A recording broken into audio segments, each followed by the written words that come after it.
Madam President, I rise again this morning, as I have for a number of months, to talk about the most important issue facing the American people and this Congress, and that is jobs. And a good news story on the jobs front has been our wind energy industry. The wind energy industry has created thousands of good-paying jobs, and it could create thousands more. But the troubling news that goes along with the good news, Madam President, is that the potentially bright future of this industry is uncertain. Why? Because we here in the Congress are holding the wind energy industry hostage because we've failed to extend the production tax credit. As I've said every day I've been on the floor since June to discuss this topic, Madam President, every day that we fail to extend the PTC for wind energy, more jobs are put at risk. And we've seen this unfortunate reality unfold across the country as predicted, including in my home state of Colorado, where over 100 people have lost their jobs.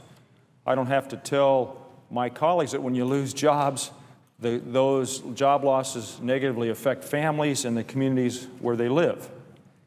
And just yesterday, breaks my heart, but Siemens Energy announced that they're going to lay off more than 600 people in Iowa, Kansas, and Florida. And enough is enough. These layoffs that continue to be announced almost weekly, Madam President, should spur us to extend the wind production tax credit without any further delay. Jobs are at stake. I mean, it's that straightforward. It's that simple.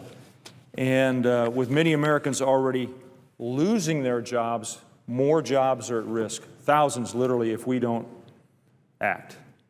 And here's my question. Why would we forfeit leadership in an industry that's poised to grow even further?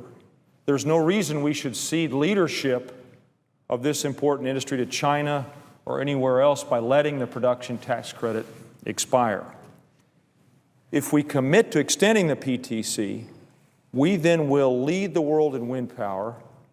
And Madam President, here's in part why I come to the floor every day. I talk about a particular state. There are a few places that's more apparent than in Wyoming. Wyoming has phenomenal wind reserves. If you've driven through Wyoming, you know what I'm talking about. If you talk to anybody from Wyoming, they will always ironically say, one of the things we have in excess in Wyoming is wind.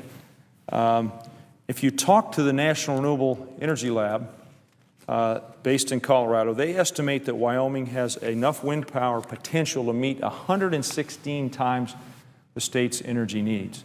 So you put it another way, well, that's 25 million homes that would be powered by harnessing the wind. Wyoming's well on its way to harnessing its wind potential.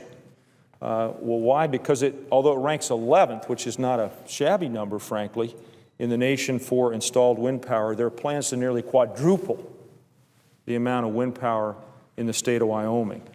And not only would that create thousands of jobs, that goes without saying, it would produce enough electricity to power 1.5 million homes.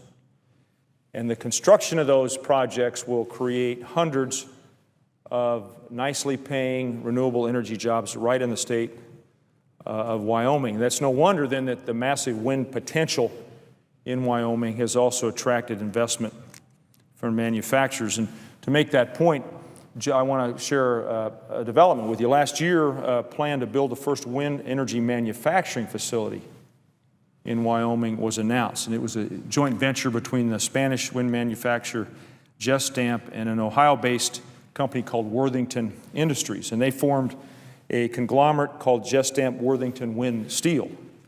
And the companies announced they would build a facility in Cheyenne, Wyoming. There'd be 150 good-paying jobs attached to that facility, and they plan to invest $40 million in the plant. But here's the twist, Madam President. You've heard me say this before about other projects. That project has now been put on hold. Those jobs and the millions in investment that were planned to be directed into Wyoming have been shelved. And this isn't an isolated incident. There are wind manufacturing facilities and wind projects across the country where we're seeing exactly the same thing happening. And the reason's clear. uncertainty over the future of the production tax credit. So our inaction here in the Congress is putting good-paying American jobs at risk and reducing opportunities for further investments in this growing industry. And there's just no reason for it. The PTC has strong support from both sides of the aisle and from both houses of the Congress, and of course a broad array of groups in the private sector support the wind energy industry. And Madam President, just yesterday a group of businesses from across the country wrote to leaders in the House and the Senate urging us to bring up and pass an extension of the PTC as soon as possible. Businesses like Starbucks and Levi's joined a diverse group of companies, including Colorado's own Aspen Skiing Company and the New Belgium Brewery, in urging us in the Congress to work across the divide, work across the aisle, and extend the PTC. These companies understand how positive the production tax credit in our wind industry has been for jobs and for our national security and our clean energy economy, and they made that case yesterday in a letter, and I'd ask unanimous consent that the letter be included in the record. Without objection.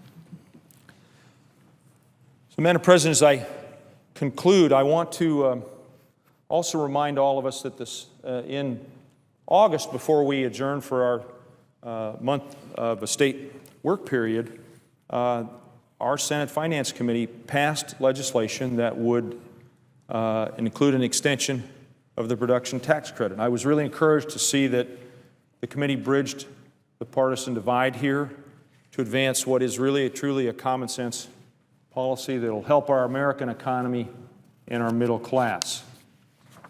We should build on what the Finance Committee did and take up and pass this legislation as soon as possible. The longer we delay, the more jobs we put at risk and the more that our economic recovery is at risk. It's very simple. The production tax credit equals jobs. We should pass it as soon as possible. So, colleagues, let's work together. Let's find a path forward, and let's pass this critical tax credit as soon as possible.